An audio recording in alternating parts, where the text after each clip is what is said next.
There are many international buildings, palaces, stadiums, and many facilities that hold a historical place in our present time. In this video we have highlighted Neuschwanstein Castle. Today we will take you on a tour of the Neuschwanstein Castle, and together we will know the most important information related to it. Do not forget to like the video, and if you are not a subscriber to the channel, then share to receive all new. Neuschwanstein was built for the Bavarian King Ludwig II, 1845 to 1886. It was begun in 1868 but never fully completed. The king saw his castle as a monument to the culture and concept of monarchy prevailing in the Middle Ages, which he greatly admired and wanted to recreate. Built and furnished in medieval styles but equipped with the latest technology of the day, it is the most famous historicist building in the world. Building history. Ludwig II became king in 1864. 2 years later he was forced to accept the defeat and domination of his country by Prussia. No longer a sovereign ruler, he was unable to cope with the role of a constitutional monarch.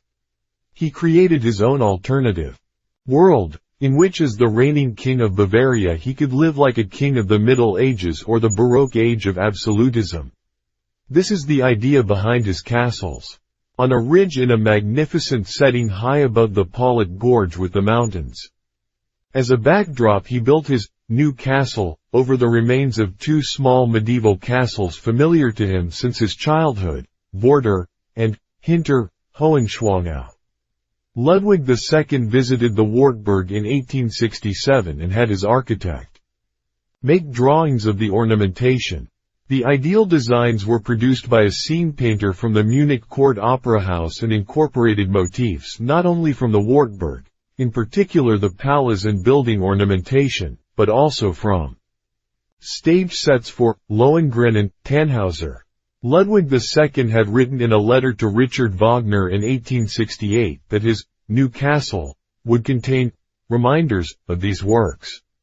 Construction commenced in September 1869, and the gateway building was completed in 1873.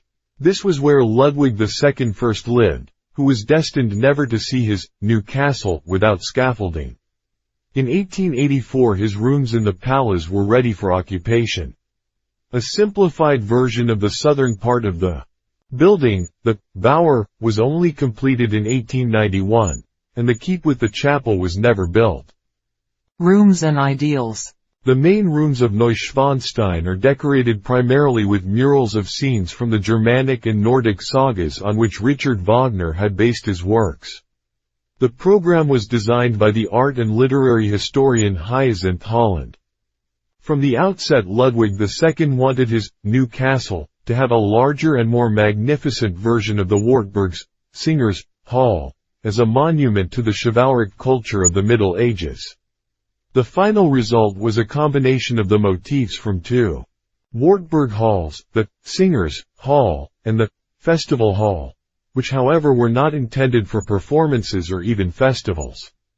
The other commemorative room, the Throne Hall, was only added in 1881, when in his later years Ludwig II also wanted a version of the legendary Grail Hall corresponding to the description of medieval poets, in order to glorify Christian kingship. This room is however also a reference to his own dynasty. The room program, the most comprehensive and complicated of the 19th century, was designed by Ludwig II himself, who was well read and interested in many different areas. For structural reasons it had a steel construction like a modern functional building, which was encased in plaster. Each of the adjacent residential rooms is dedicated to a saga. From 1880 a cabinet was turned into a small artificial grotto, based on the Venus Grotto in Tannhauser, with colored electric lighting and a real waterfall. The location is one of the most beautiful to be found. Maximilian II had already had paths and lookout points constructed in the area around Hohenschwangau in order to be able to enjoy the scenery. In the 1840s, as a birthday present for his mountain climbing consort Marie, he had the bridge, the Marienbrücke, built high above the Paulet Gorge.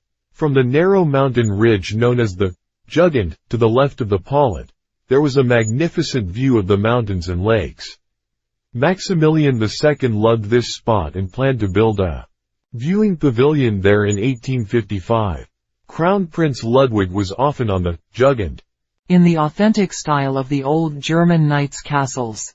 On the Jugend were the ruins of two small castles, Vorder and Hinterhohenschwangau. It was here that Ludwig II planned to build his new Hohenschwangau castle. It only acquired the name of Neuschwanstein after the death of the king.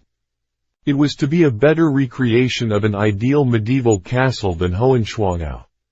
Perfection was the key. The Reconstruction was to be closer to the original style and equipped with all modern technical features.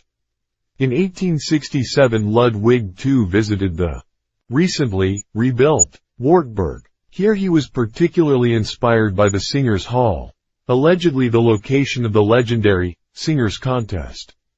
The Wartburg and its hall became the leitmotif of the new castle.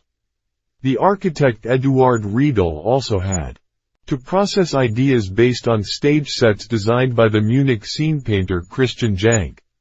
Here we come to the end of the video. We hope that you have listened and benefited with us. Do not skimp on admiration if you liked the video. There are many